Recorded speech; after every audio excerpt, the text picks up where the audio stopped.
So my name is Michael Montague, and I am a microbiologist and CTO at the Quantum Biology Institute. And I'm going to briefly talk to you about the initial experiments that I've been performing on the multi-omics, or beginning of the multi-omics, of the hypomagnetic condition as applied to E. coli. Broadly, the at least original plan was to take 4 model organisms distributed across the phylogenetic tree of all life on Earth. Yeast, an eukaryote like us, H. volcani, an archaea, which is kind of like a bacteria in some ways to most people, and 2 bacteria, E. coli and Bacillus subtilis, from radically different parts of the bacterial phylogeny. And then perform an experiment where we ask the question, how did their biology change in hypomagnetic conditions? Okay? This is based around an experiment that was performed by Clarice before I was involved at the Quantum Biology Institute on xenopus. Xenopus are frogs to the rest of us, and what they did is they took fertilized frog eggs and watched their development in hypomagnetic conditions or exposed to the Earth's magnetic field for the first, I think it was 3 days of their development. And they found that frog embryos and tadpoles develop differently when exposed to the Earth's magnetic field as opposed to unexposed, which is fairly amazing.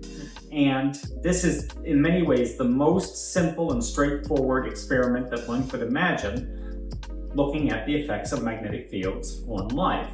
But my line of thinking was, instead of using frogs, which are a very complex organism, why don't we use microbes? Much simpler, much better understood at a genetic level. So I replicated that experiment using E. coli in liquid culture. In liquid culture, E. coli classically goes through what's called a growth curve. A growth curve starts in the lag phase. That is to say, the E. coli, once they're put in fresh, new media with all the nutrients they need, they take a little while figuring out, hey, I'm in conditions where I can grow. Then they go into what's called growth phase or log phase, for its logarithmic growth, where they double every certain number of minutes. For E. coli, that's around 30 minutes. Then they go into plateau phase after they've used up most of the nutrients and they've built up a lot of toxins from dividing as fast as they could, and they stay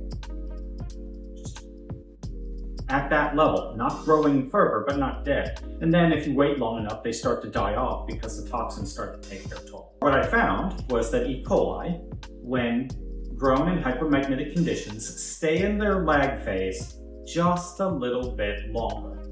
Once they grow in the growth phase, they grow at the same rate as they ever did, but their lag phase lasts longer. So it's not that they grow slower, they take longer figuring out that they can grow. That's all very well and good, but a growth curve is a very low resolution experiment. What we wanted to do was use a much higher resolution and quantitative set of experiments, and that includes something called omics. Omics are a class of data that can be related back to the genome. So the genome is made of DNA. Classically, there are 4 layers of omics, although there could be more if you wanted.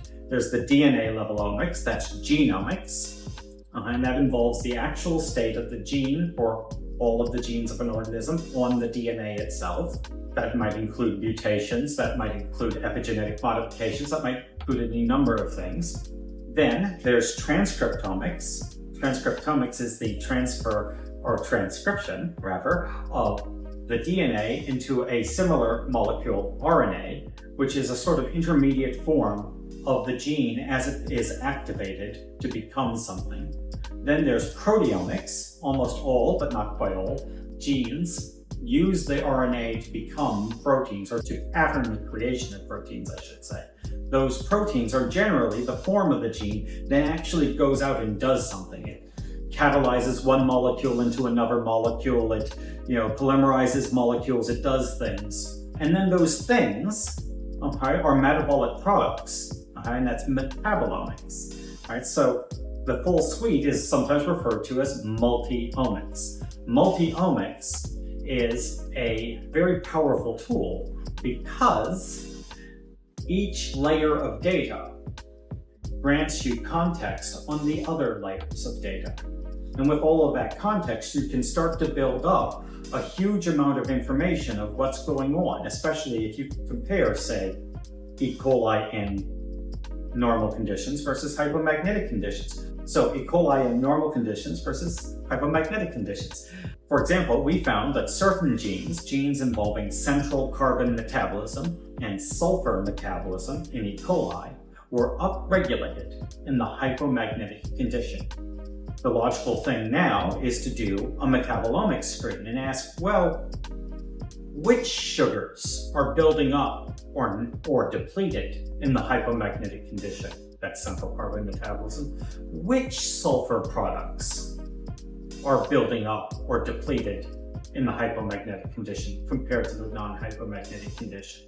And those data, combined with the genes, will give us additional information. We might further take another layer of multi-omics. We might go to mutations and start exposing our E. coli to mutagens.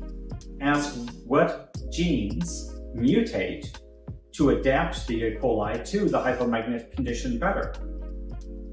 And then compare that to the genes that were upregulated or downregulated, the products that were accumulating or depleted. You see, each layer of omics becomes more context on the others. And then, of course, we can use the fact that we are going to be doing this in multiple organisms to add still more context. This is the suite of genes that are implicated in a response to the hypomagnetic conditions in E. coli. Well, are they the same genes that are implicated in Bacillus subtilis? The same genes in yeast? The same functions, if not the same genes? Right? More context, more knowledge. This allows us to ultimately narrow in on which genes are actually sensing the presence or absence of a magnetic field. And with those molecular targets, we can then feed into the other research at the Quantum Biology Institute. Right? So this is a top-down multi-omics approach intended to identify molecular targets. Then the genome and bacterioscope work being done in California can build up from the bottom, from molecular targets, up to the underlying biology that is being changed by individual proteins. And the result will ultimately be a completely decoded system of the magnetic response to organisms. And that will allow us to really do quantum biology. Not just quantum biochemistry, but actual quantum biology. The biology of what the organisms do with the magnetosensing, why they magnetosense.